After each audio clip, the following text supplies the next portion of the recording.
네, 안녕하세요. 메이트 성형외과의 김근식 원장입니다. 오늘은 뒤밑트임 수술 그리고 앞트임 복원, 코 재수술 사례를 살펴볼 건데요. 수술적으로 디테일하게 어떠한 변화를 줬고 또 수술 후에 어떻게 변화가 됐는지 한번 살펴보도록 하겠습니다. 네, 첫 번째 케이스는 뒤트임과 밑트임 수술을 동시에 진행한 케이스인데요. 주로 빨간 살 끝에 빨간 살이 많이 뒤집어져 보이고 흉터가 심해서 많이들 오시는데요. 사진을 한번 보겠습니다. 이제 수술 전 사진을 보시면 이렇게 보시면 눈 길이가 그렇게 나쁘진 않은데 뒤쪽으로 공간이 좀 틀 공간이 충분히 있으세요. 그래서 이분 같은 경우에는 뒤트임만 하게 되면 눈은 뭐 살짝 길어질지 몰라도 좀 부드러워 보이고 순해지는 느낌을 더 원하셨기 때문에 뒤트임과 밑트임을 동시에 진행한 케이스고요. 겉으로 피부 절개가 아니라 이 안에 붉은 살, 결막이라고 하죠. 그쪽으로 절개를 해서 이 아래 뼈막에 확실히 고정을 해준 케이스입니다.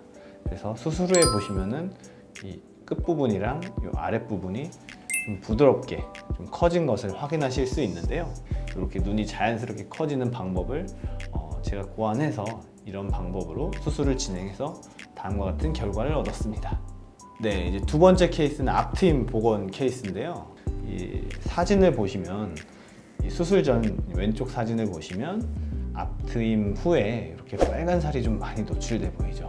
누오가 좀 많이 노출돼서 뭔가 앞트임을 좀 과하게 진행한 느낌이 많이 드는 케이스죠.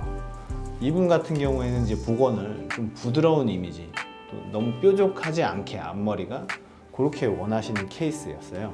그래서 수술은 이런 흉터를 따라서 한 4mm 정도 절개를 했고요.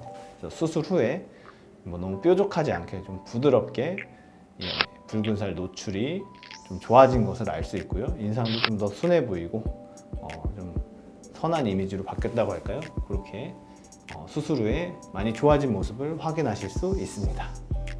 네, 세 번째 케이스는 이제 앞트임 복원 케이스인데요. 수술 전 사진을 보시면 물론 앞트임이 과하게 돼서 이 앞머리가 좀 흔히 말씀하시는 갈고리 모양으로 이렇게 뾰족해 보이고 날카로워 보이는 이미지가 있고요. 누오 노출도 어느 정도 많이 돼 보이고 인상이 좀 강해 보인다. 그런 것 때문에 좀 스트레스를 많이 받으셨던 케이스입니다. 여기 오른쪽 특히 보시면 환자의 오른쪽 보시면 이렇게 파인 흉터가 좀 심하세요.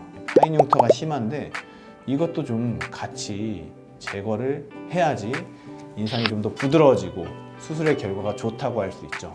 파인 흉터를 개선하기 위해서 절개를 통해서 근육을 파인 부분에 메꿔주고 이동시켜주고 속 조직을 잘 봉합을 해준 다음에 겉에 피부도 성형외과적으로 좀 세심하게 봉합을 해줘야지 흉터가 많이 개선될 수 있고 수술의 결과도 만족스럽게 할 수 있습니다. 수술 후에 보시면 이렇게 좀 갈고리 모양도 개선됐지만 파인 흉터도 많이 개선된 것을 확인하실 수 있습니다. 다음 케이스는 코 재수술 케이스인데요. 이번 환자는 예전에 구어텍스라고 해서 좀 요즘에는 잘 사용하지 않는 보형물을 사용했고 수술 전을 보시면 뭐 미간은 높이가 적당한데 이 콧대 라인을 보면은 뭔가 좀 세련돼 보이지 않고 그냥 수술하지 않은 그냥 자연 코 같죠. 그래서 흔히 요즘에 많이 선호하는 뭐 연예인 코는 아니더라도 좀 직반 라인에 얼굴에 어울리는 그런 코 모양을 수술의 목표로 정하고 수술을 진행했고요. 이제 보시면은 제일 중요한 건 수술 전후에서도 보시듯이 코끝이 제일 중요해요. 코끝이 어떻게 변했냐에 따라서 코 모양이 바뀌고 얼굴의 인상이 바뀌거든요. 이렇게 예쁘고 좀 높은 코를 얻기 위해서는 지지대가 중요해요.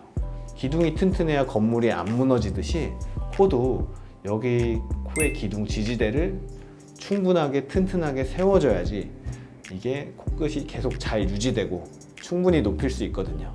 이 지지대는 연골로 만드는데 기존에 자기 연골이 있어요.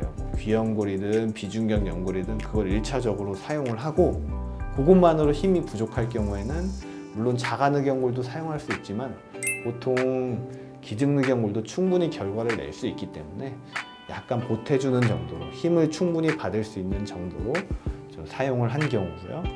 코끝의 기둥을 튼튼히 세운 다음에 그 위에 코끝을 높여줬고 거기에 맞춰서 이마 눈썹에 맞춰서 콧대는 보형물을 고어텍스에서 실리콘으로 교체해 준 경우고요.